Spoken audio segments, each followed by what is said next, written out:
Assalamualaikum warahmatullahi wabarakatuh.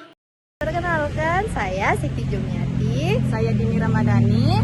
Kami mahasiswa dari UIN Suskaria. Sekarang kami berada di Brand Academy by Ruang Guru. Kepoin tentang Ruang Guru yuk. Ruang Guru merupakan perusahaan teknologi terbesar di Indonesia yang berfokus pada layanan berbasis pendidikan. Perusahaan ini didirikan sejak tahun 2014 oleh Welfa Devara dan Iman Usman. Salah satu produk Ruang Guru yaitu Brain Academy. Brain Academy adalah layanan belajar offline dan online untuk siswa yang diajar oleh guru-guru terbaik yang telah diseleksi ketat dari berbagai sekolah, bimbel, dan PTN favorit. Nah, kali ini yang kami datangi adalah Brain Academy by Ruang Guru Panam yang berada di Jalan HR Subrantas setelah Simpang Labek Gadang, tepatnya di kilometer 10,5. Kedatangan kami ke Brain Academy by Ruang Guru Panam adalah untuk mewawancarai terkait strategi pemasaran yang ada di Brain Academy by Ruang Guru Panam. Dan kali ini kami akan mewawancarai seorang konsultan dari Brain Academy by Ruang Guru Panam, yaitu Bang Laposa Mirta Deoroja. Berikut wawancaranya. Halo, kenalin aku Laposa Mirta Deoroja, akrab disapa Laposa ataupun Mirja juga boleh. Aku merupakan Field Educational Consultant Brain Academy Ruang Guru. Oke, perlu aku jelasin bahwasanya Brain Academy Ruang Guru ini merupakan satu subproduk sebenarnya atau subdivisi lah, bisa kita bilang seperti itu. Yang turunannya juga berdasarkan dari visi misi utama. Jadi Ruang Guru itu punya cita-cita besar ingin memperluas pendidikan berkualitas bagi seluruh siswa-siswi di Indonesia, terutama mengembangkan itu di bidang teknologi. Jadi kita jadinya seperti teknoedukasi, jadi mengembangkan pendidikan lewat teknologinya seperti itu. Dan tujuan besarnya adalah penyerataan pendidikan. Jadi pemerataan pendidikan. Jadi Ruang Guru bercita-cita besar bahwasanya tidak ada lagi kesenjangan sosial pendidikan. Artinya teman-teman yang di kota, teman-teman yang di desa maupun daerah terpencil juga bisa mengakses Ruang Guru, mengakses guru-guru yang baik di Ruang Guru. Seperti itu. Kalau untuk secara umumnya, Ruang Guru itu didirikan oleh Mas Belva ya, Belva Devara. Teman-teman bisa cari juga nanti di Google. Kemudian bersama temannya juga Bang Iman Usman. Itu bisa di search. Kalau untuk di Brain Academy Ruang Guru Panam, itu kita ada 4 struktur. Yang pertama itu branch manager, jadi manajer cabang. Itu dipegang oleh Kak Putri Lestari. Kemudian yang kedua ada student advisor, jadi itu tugasnya sebagai penasihat akademik, orang yang mengurusi akademik adik-adik, kemudian jadwal, operasional dan lain sebagainya, itu dia. Dan kemudian posisi selanjutnya ada Field Education Consultant, konsultan pendidikan yang Ruang Guru. Itu kebetulan aku sendiri, teman saya sendiri. Itu tugasnya lebih kepada menyosialisasikan pentingnya pendidikan dan perencanaan pendidikan ke depan. Nah, jadi itu tugas dari Field Education Consultant atau konsultan pendidikan Ruang Guru tadi. Jadi saya itu ke sekolah-sekolah, kemudian sosialisasi. Kalau di SMP itu kita bicara tentang strategi belajar, kemudian di SMA itu kita kenalin tentang persiapan untuk masuk jalur undangan atau SNBP. Mungkin teman-teman juga udah ngerasain itu SNBP kan? Nah, SNBP, SNBT dan lain sebagainya. Seperti itu. Nah, untuk satu lagi kita ada office boy juga di sini. Jadi beliau dinas kebersihan yang kita tahu. Jadi perihal fasilitas yang rusak, kemudian kebersihan di seluruh ruangan di Brain Academy Ruang Guru Panam ini itu tupoksinya beliau. Seperti itu. Panam ini termasuk daerah yang cukup produktif ya. Artinya di antara daerah-daerah lain ini Panam termasuk satu daerah atau satu kecamatan lah. Panam itu kan bukan kecamatan sebenarnya kan. Kecamatannya Binawidia atau apa ya? Kelurahan Binawidia, Kecamatan Tampak. Jadi ini termasuk daerah yang sibuk. Teman-teman bisa lihat kalau sore-sore itu pasti macet. pagi itu juga macet gitu kan. Artinya kenapa di sini didirikan ruang guru? Karena kita merasa di daerah sibuk, sekolahnya juga banyak dari berbagai jenjang. Artinya kita pengen mendekatkan ruang guru itu ke masyarakat yang ada di Panam, ke siswa-siswa yang ada di Panam. Jadi mereka tidak perlu jauh-jauh lagi untuk bimbel. Misalnya kan ruang guru itu ada 4 cabang ya, baru ya.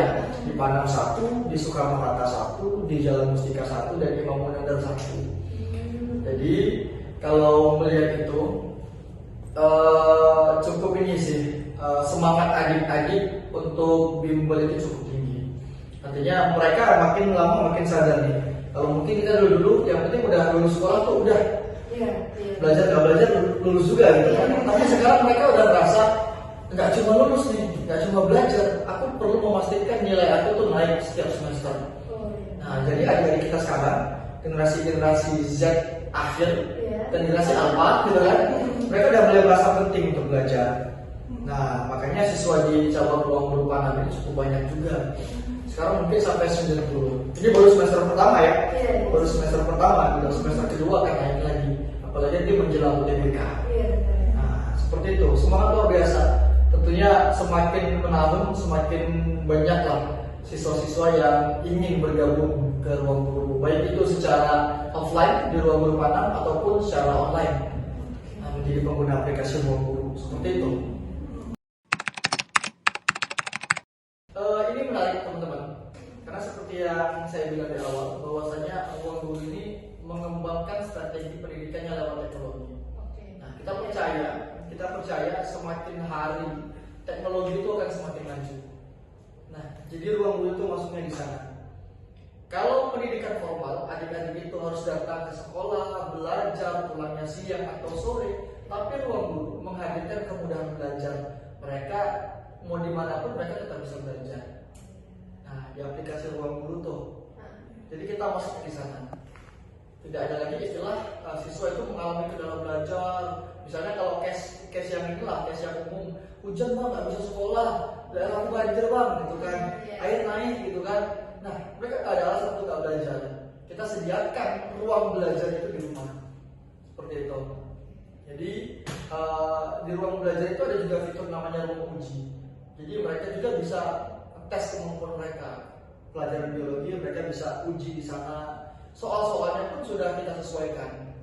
Nah, mungkin itu sih yang menjadi strategi kita. Kita masuk ke teknologi, kemudian kita percaya adik-adik itu punya semangat untuk belajar. Hanya saja problemnya di pendidikan Indonesia ini, tidak semua guru itu mampu membuat adik-adik kita tuh paham dengan mudah. Beda guru itu beda metode. Ya, teman-teman yang pendidikan tentu paham itu. Artinya ruang guru masuknya di sana.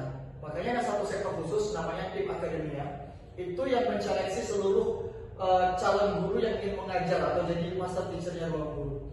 Jadi kita nilai dari pemahaman kognitif mereka, pemahaman mereka terhadap pelajaran, kemudian micro teaching mereka, itu kita seleksi. Makanya cukup sulit untuk menjadi pengajar ruang guru, itu cukup sulit. Nah, sehingga itulah yang membuat kita percaya, dipercaya juga oleh masyarakat, sehingga kita masuknya di sana. Sebenarnya bukan strategi untuk ini ya, untuk menarik siswa ruang guru enggak, tapi strategi untuk memudahkan belajar bagi siswa ala ruang guru. Nah, kayak gitu tuh maksudnya kita. Oke, kalau untuk penentuan harga atau biaya pendidikan itu kita terpusat ya sebenarnya. Jadi kita di ruang guru itu ada di Jakarta. Kalau sekarang cabangnya itu udah 280-an lebih di Indonesia.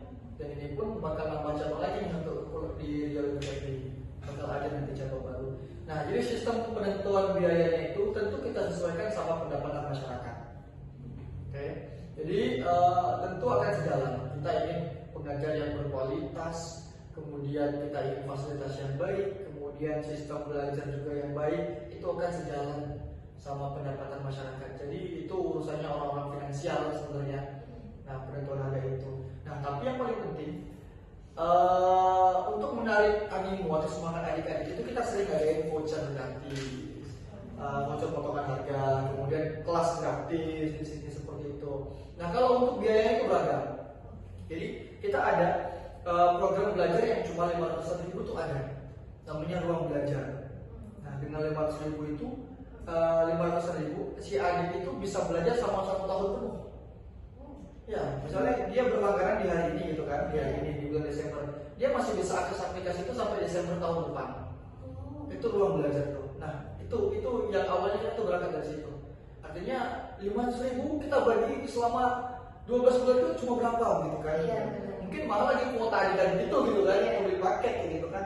Nah itu dia beragam. Kemudian ada program Brain Academy online gitu kan. Artinya ketika ruang belajar itu bicara tentang video pembelajaran aja dan materi-materi yang udah kita susun dengan sedemikian rupa. Nah, Brain Academy online ini kita sediakan pengajar, udah mulai upgrade. Nah, penentuan biaya itu akan ada naik sedikit kan karena ada pengajar secara online kan. Nah, kemudian ada lagi ruang guru offline, itu yang di kita nih, Brain Academy online. Brain Academy offline. Nah, itu biaya itu akan disesuaikan sama pendapatan masyarakat. Kemudian kita mudahkan juga dengan metode cicilan, kita kasih beberapa diskon prestasi. Nah, kalau ada anak guru itu kita juga kasih potongan yang berbeda. Karena tentu ruang guru menghargai ini, guru itu harus dihargai gitu. Makanya ruang guru senang ketika gaji guru itu bakal naik tuh, kita sangat senang menyambut itu juga gitu. Dan sekarang tengah berlangsung tuh kompetisi kita, kompetisi pencari guru terbaik di Indonesia dari ruang guru. Jadi banyak sekali sebenarnya kalau untuk biaya itu memang tentu akan kita sesuaikan. Dan itu sebenarnya melihat kondisi juga di daerah masing-masing. Bisa jadi biaya di ruang guru Padang itu tidak sama dengan ruang guru Medan. Nah, ya gitu. Kayak betul tergantung wilayah. Kayak di Perawang aja itu biaya tidak sama. Nah, jadi kita juga melihat kualitas ekonomi masyarakat. Nah, di Perawang itu harganya agak lebih murah daripada yang di Pekanbaru. Gitu. Begitu juga di daerah lain kayak Duri, Dumai dan lain sebagainya. Begitu sih, tentu ruang guru akan mengerti lah. Karena kita bukan beli bisnis, tapi kita punya misi pendidikan yang lebih besar. Itu dia visi-misi kita di awal tadi yang aku ceritain sama kalian. Kita punya beberapa cara ya, Jun. Yang pertama, kita itu rutin datang ke sekolah-sekolah. Karena kita yakin sesuatu yang disampaikan dengan bahasa dan jumpa langsung itu energinya akan beda. Iya, karena kita nggak mungkin sadar untuk belajar secara sendiri gitu loh, tanpa ada motivasi. Tentu teman-teman pun demikian kan. Wah, aku pengen masuk kuliah ini karena ada motivasi nih. Aku pernah dengar orang ngomong kayak gini nih, katanya kuliah itu enak. Maka berkeluarga itu makin bisa ditinggikan karena kita kuliah gitu. Nah, kita juga. Karena percaya teman-teman, banyak sekolah, kita ini namanya Pekanbaru kan, kota Pekanbaru. Tapi beberapa sekolah dan siswanya itu minim kesadaran untuk lanjut kuliah. Nah, jadi krisis motivasi sebenarnya. Nah, itulah kenapa kayak aku teman-teman itu langsung terjun ke sekolah. Terakhir aku ke SMA 15, SMA Plus, SMA 12 yang di sekitar Padang. Itu aku ke sana ngecek ombak juga gitu. Mereka sudah punya pilihan jurusan tidak, dan ketika mereka pilih jurusan itu apa motivasi terbesar mereka untuk itu gitu.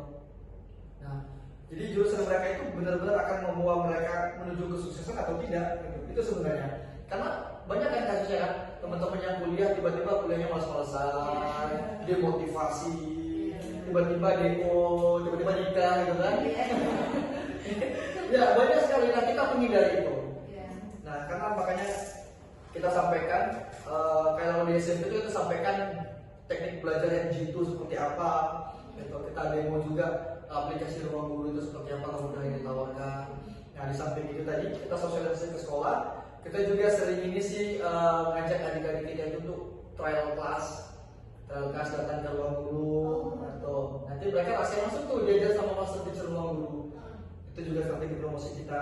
Kemudian kita sering ngadain tryout akbar. Nah, ini ada masanya nanti mungkin di Januari nih teman-teman bakal dapat tuh pengumuman tuh dari ruang guru tuh, dari Instagram atau dari mana, tryout akbar ruang guru gitu loh.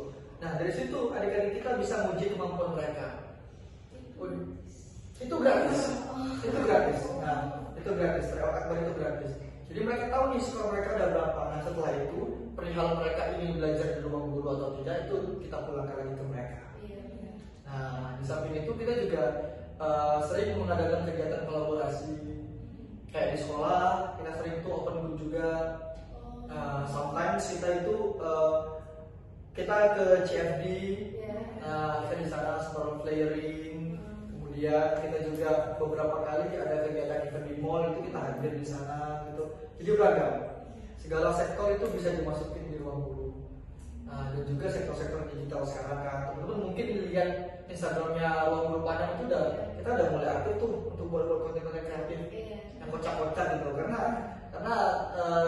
kita melihat bahwasanya potensi pasar digital itu jauh lebih besar sebenarnya. Dan lebih mudah, kita cuma buat konten, orang lihat gitu. One day orang itu bakal tertarik buat nanyain ruang guru lebih lagi gitu, lebih rinci. Kapan-kapan dia bisa lakukan ruang guru gitu loh. Itu sih teman-teman.